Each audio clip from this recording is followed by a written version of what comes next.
As battles persist in Gaza and Ukraine, attention turns to the 50th anniversary of the conflict that tore apart the tranquil holiday island of Cyprus. Unless the present flames are quenched, and quenched quickly, our deliberations will not be an inquiry, they will be an autopsy.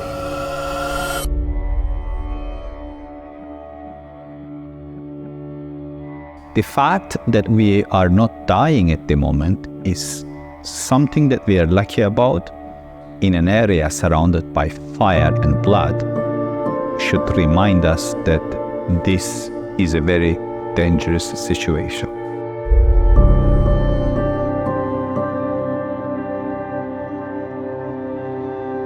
Both sides, they want to protect their own killers.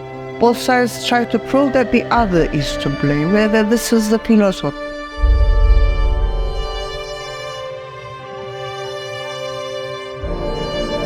Generational trauma is real and profound in so many ways and on so many levels. Unless it is self-defense,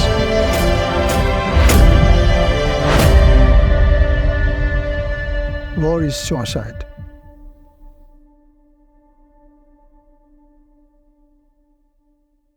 So let's begin with your motivation to make this film. You did talk about it at the private screening at Lepra Palace, but I'd like to hear from you. If you could just briefly say, what made you do this? So growing up in North London, we have the privilege, let's say, of a very diverse community. And it meant that at school, as Cypriots, we mixed Greek Cypriots, Turkish Cypriots, grow up together, go to school together. My mum's best friend is Greek Cypriot, so we were always around her house and growing up with the children.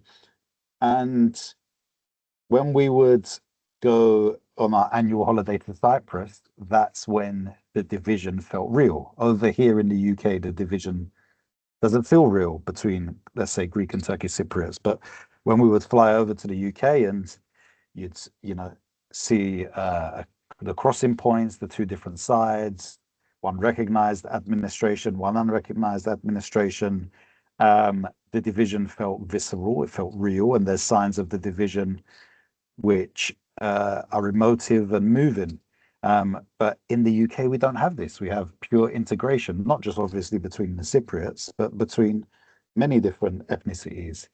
And myself and my best friend and business partner, Andreas, decided that we wanted to use our skill set as filmmakers to maybe challenge some of the, let's say, legacy media's narrative around the Cyprus conflict and the Cyprus division and bring a diaspora Cypriot perspective that hadn't been seen before. So did you think there were misunderstood or ignored voices around the stories of Cyprus by the media? Yeah, that's a very fair assessment. I felt that personally, and I know when we discussed it, the area of frustration was that every bit of content that was ever produced around Cyprus was always 1974 centric, and it's not trying to diminish anything around 1974, but for us, it didn't make sense to start the discussion around Cyprus and the division around Cyprus at 1974. We felt you have to look at what happened in the 60s. You had to look at what happened in the 50s, and also beyond that, from the 1930s to the Ottoman period as well. So we felt this hadn't really been done in a way that could attract mainstream interest. We also felt that having a film in the English language would give the Cyprus conflict more reach in terms of people outside of the island and the region itself. And we also felt that an element that was missing was having a humanitarian approach to the shared trauma that Turkish Cypriots and Greek Cypriots felt at different times of the conflict. I see. And would the 60th anniversary of how everything frozen kind of frame your approach on making this film? Like, because of the time that went by, did that have a specific influence on how you would take it on? Yes, we always knew that during 2024 there would be two anniversaries. You know, you have 50 years from 1974, and then you had 60 years from the 63-64 conflict that many people don't actually know about in the West. Yeah, so we thought that would be an important bit of attention that we wanted to bring to the discussion around Cyprus. And what we tried to do is not put pain on a pedestal to say, oh, you know, Turkish Cypriot suffering in the 60s compared to Greek Cypriot suffering in the 74. We wanted to just show the whole period and put the suffering side by side. And even one of the experts in the film, Andrekos Varnavas, talks about it. He says, you know, we should just look at this as one long conflict with certain breaks in between. And that was what we were trying to capture with the positioning around those anniversaries. I mean, yes, I mean, you did create a balance between the political aspects of the developments, to say, that's not maybe the perfect word to describe it, but the personal stories along with the political timeline of events unfolding. So I'm kind of curious about, how did you maintain that balance actually? How, like, what was the process behind doing that? Because that's complicated. Yeah, I mean, so first and foremost, when I make a film as a filmmaker and as a director, I use my own intuition and gut feeling around it. So it's like, does this interest me? Now, obviously, I'm interested in Cyprus history and Cyprus politics, but too much of it will make it too academic and maybe non-engaging for a non-Cypriot. So I had to take my Cypriot bias, let's say, out of my mind and just think of it from a filmmaking and storytelling point of view. And the human stories are what non-Cypriots would connect with more than anything else. You know, so we did test the edits. We had versions where we had a bit more of the academics talking about the politics and the history. But in many of the test screenings we done, people really were blown away by the human stories. So we reduced the amount of academic screen time and we included more of the human stories. And I feel everyone that's watched it tends to agree that they feel like the balance is really well done between giving us the historical timeline, but actually letting the people that lived it tell their story. Yeah. Yeah, and I actually wonder as well, like, what kind of pressure, if any, did you feel from the communities, or maybe political stands? I mean, that's one type of pressure to have when you're making the film, and I wonder if you had to encounter any. And the other type of pressure, I wonder whether you had any emotional um, pressure coming from you, and then have you felt about this whole thing, because you are a Cypriot diaspora, you certainly have feelings on it as well. Like, can you tell us a bit more about how did you navigate?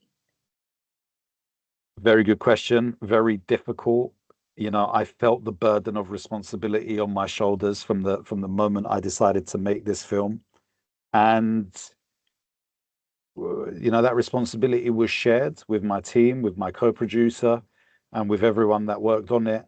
And the importance was good dialogue and good communication and test screenings and getting other people's opinions. And it is emotional. It's difficult because, you know, we done screenings and then people would say, oh, but you've left out this information and you've left out that information. And no one wants to look like they're trying to, let's say, put a negative spin on their own community.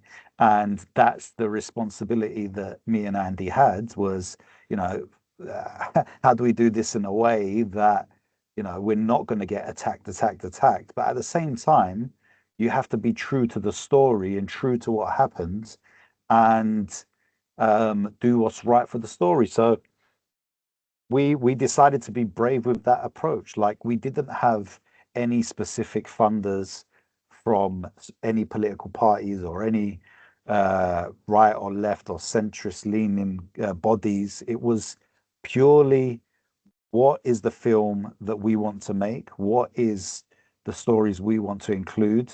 And we had to live with the criticism that we were going to get on this. And we knew we would get criticism because this is a highly emotive subject. I get emotional even, when I watch it now, because it's painful to see what Cypriots did to each other. And that hurts. That was our ancestors, our people, doing atrocities to one another in the name of fear and tribalism and nationalism. And it's that aspect which actually I find interesting. How did we get to the position where, from living side by side, from sharing a life together, we could turn on each other in horrible circumstances? And not everyone was turning on each other. There's a lot of great stories of support and brotherliness and sisterliness and helping each other in the darkest times. But obviously a fraction of people did turn on their neighbors, and that's a painful truth that needed exploring. Yes, and it is a great success to get those human stories out in terms of in interviews, and that takes a lot of trust building with actually to get these stories out with these people, because you said everyone is sensitive around how they represent more or less their community if they get to feature in a documentary film. I'd like to ask you, is there a particular memory or challenge you've experienced in terms of achieving that trust building measures? Like, I'm curious, that there must be, is what I'm thinking. Yes. I mean, I believe trust is built through spending time, real time. It's very hard to build trust in 5 minutes. You need to have the calls, many video calls, as we did. Trust is also built through recommendation. So, many of the people we got access to, we were referred to.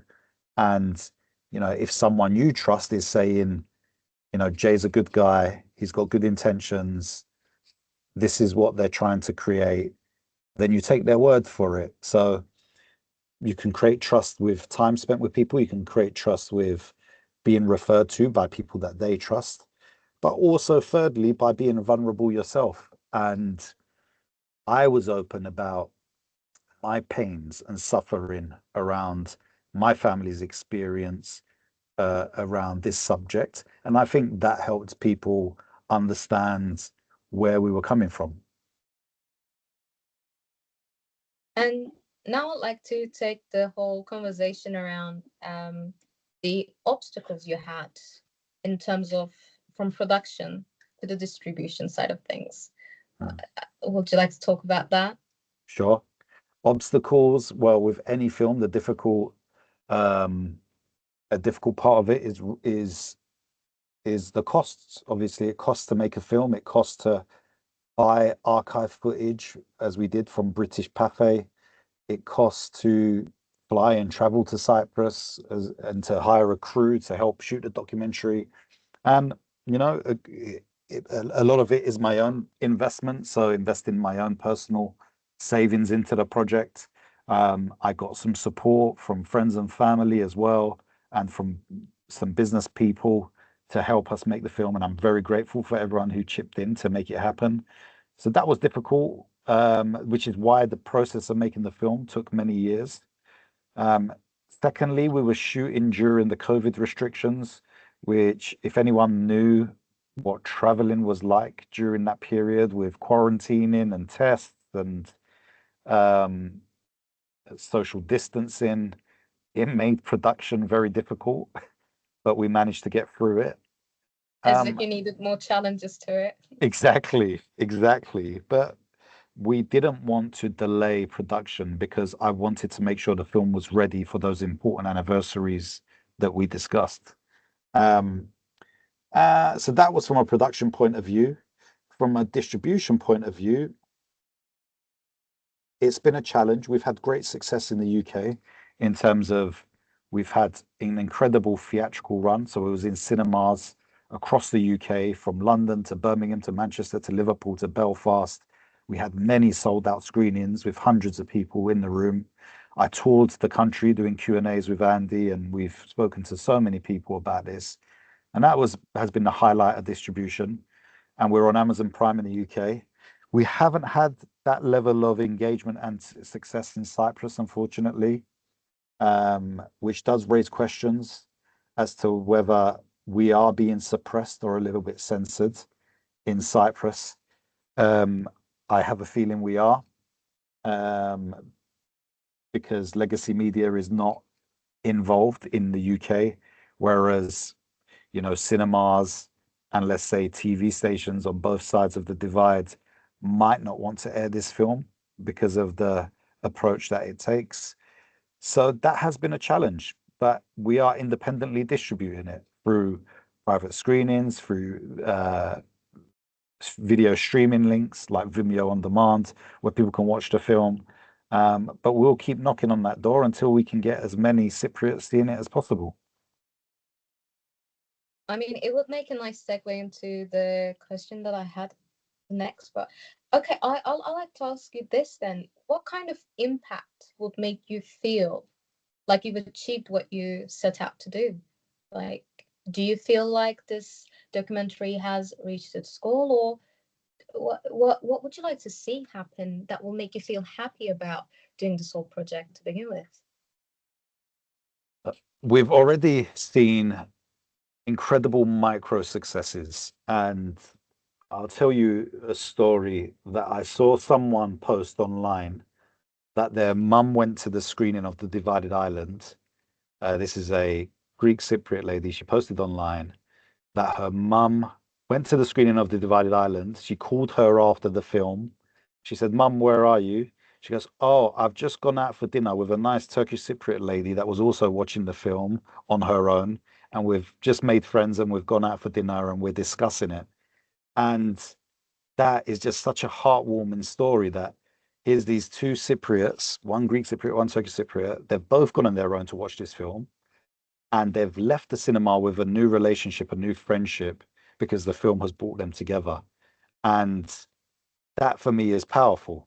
I have many stories like that. I have a story of someone who admitted that his family were on the right, let's say, of their politics, or mostly AOKA members, and they were shocked and embarrassed that they never knew what happened to the Turkish Cypriots in the 60s, and they have a totally different outlook to the Cyprus conflict.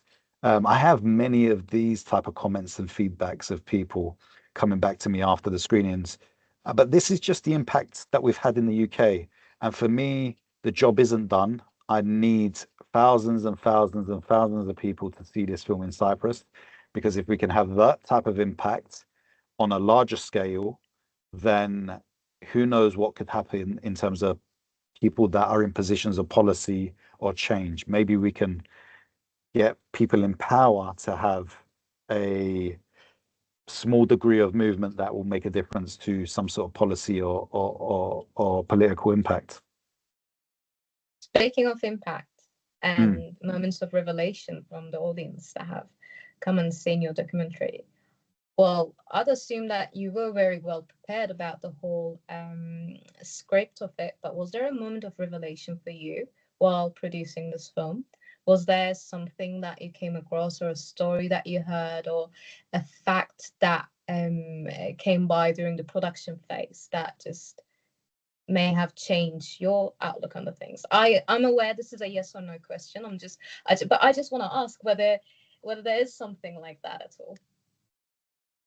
Look, yes. I mean, I wouldn't say one like eureka moment where it's like, wow, because I had been studying this subject for many years, just because I've been obsessed with it. So I did know a lot about it, and I do know a lot about it. But there was many micro moments around that. And I learned a lot of Andrekos Varnavas, actually. His interview, the actual footage of the interview is around 2.5 hours long. So I have a 2.5 hour interview where I was picking his brain, and he's wrote so many peer-reviewed papers on this. Um, but he was explaining to me around the concept of Cypriot nationalism that was kind of brewing and that was suppressed at a certain time period. And I didn't know much around that, which I found quite interesting.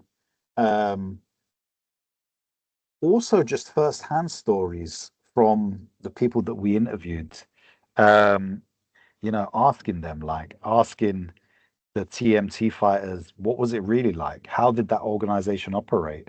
Who was in charge? How did it, was everyone in the village connected to it? These type of, because it was so secretive, the TMT and AOKA, that actually we don't know how these groups operated.